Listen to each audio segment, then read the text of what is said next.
Okay, so when I say Battle of San Juan Hill, what's the first thing that pops into your head?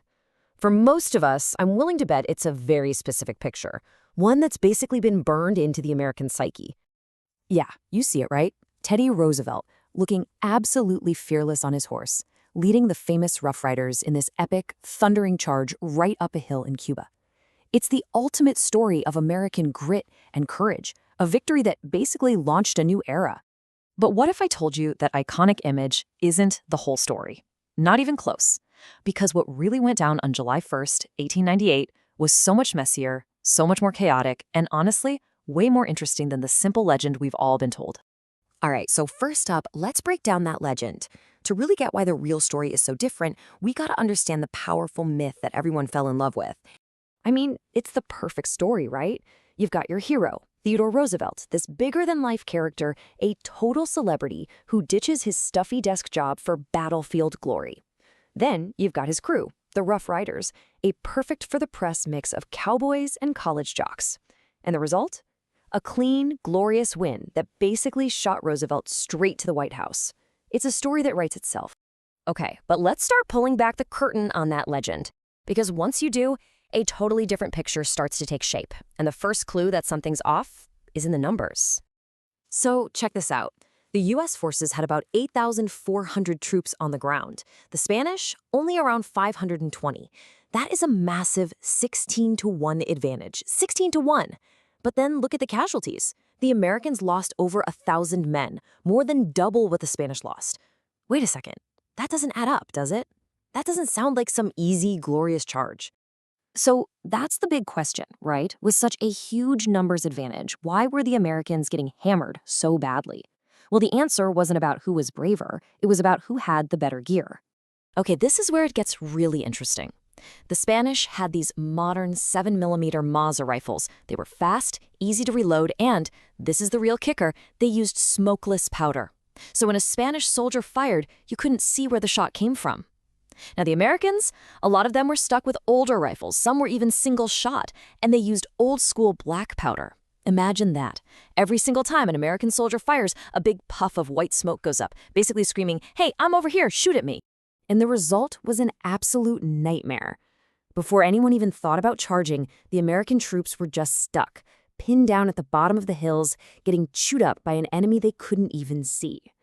The soldiers had their own names for it. They called it Hell's Pocket. Tells you everything you need to know, doesn't it? So, if they're pinned down, outgunned, and taking heavy losses, how in the world did they end up winning? Well, it wasn't because of one guy on a horse. The real story, the real game changers, were a group of unsung heroes and a piece of tech that completely flipped the script.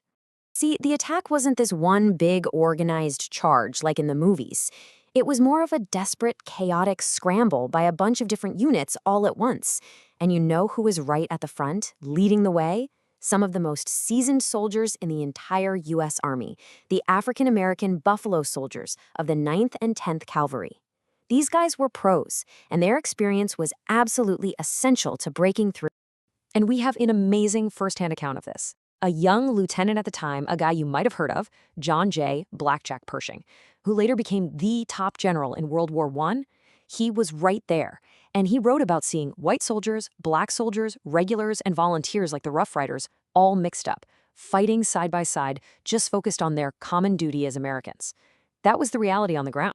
But even with all that courage, it might not have been enough. There was another factor, maybe the most important one, and it wasn't a person. It was a machine.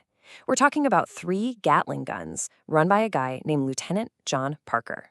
Okay, get this. From about 600 yards out, Parker and his crew just opened up on the Spanish trenches. They unleashed 18,000 rounds in about 8.5 minutes. Just an unbelievable wall of bullets. That was the covering fire that finally forced the Spanish to keep their heads down, and it gave the American soldiers the chance they needed to get up that hill.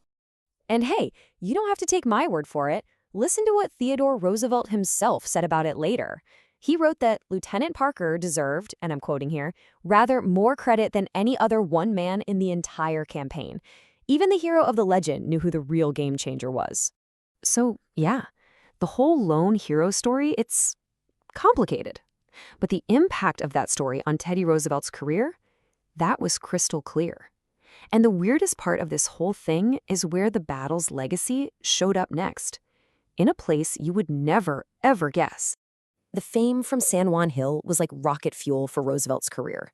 He comes home a war hero, boom, he's elected governor of New York. A couple years later, he's vice president.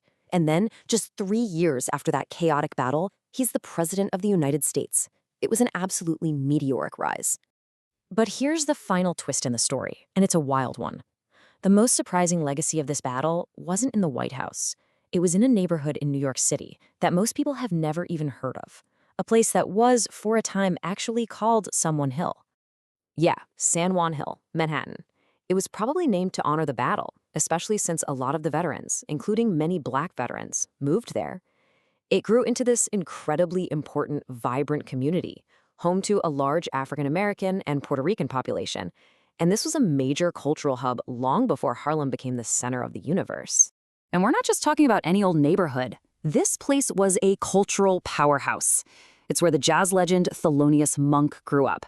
It's where the composer James P. Johnson basically invented a whole new style of piano playing and wrote the Charleston, the song that defined the entire Roaring Twenties. For decades, this place was an absolute engine of Black culture and innovation. And then, in the 1950s, it was gone. Just erased. The city, under the banner of urban renewal, labeled this historic, vibrant neighborhood a slum. They tore it all down. Bulldozed the homes, displaced thousands of people, all to build what we now know as the Lincoln Center. An entire community, with all its history, just wiped off the map. And that's where it all comes together, isn't it? The simple legend of the battle in Cuba hid the messy, complicated truth of who really won it. And for decades, the name San Juan Hill in Manhattan hid the story of this incredible community, right up until it was buried under something new. It really makes you stop and think, right? How many other histories, other stories, are hidden right beneath the places we walk past every single day?